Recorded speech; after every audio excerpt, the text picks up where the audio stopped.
জীবনের হিসাব লিখেছেন সুকুমার রায়।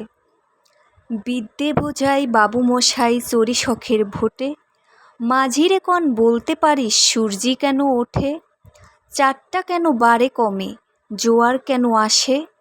বৃদ্ধ মাঝি অবাক হয়ে ফেলফেলিয়ে হাসে। বাবু বলেন, সারা জনম মরলি রে তুই খাটি, জ্ঞান বিনা তোর জীবনটা যে চারিয়ানাই মাটি।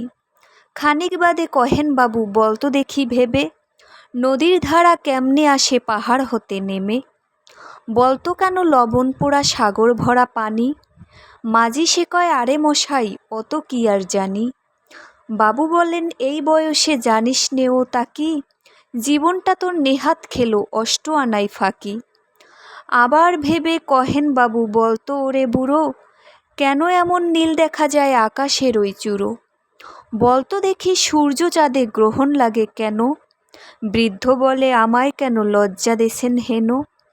বাবু বলেন, বলবো কি আর বলবো তোরে কিতা, দেখছি এখন জীবনটা তোর 12 আনাই বৃথা। খানিক বাদে জ্বর উঠেছে, ঢেউ উঠেছে ফুলে, বাবু দেখেন নৌকাখানি ডুবলো বুঝি ধুলে। মাঝিরে কন, একই আপদ ওরে ও ভাই মাঝি, ডুবলো নাকি নৌকা এবার মরবো নাকি আজি। মাঝি সুদায় সাঁতার জানো, মাথা নাড়েন বাবু।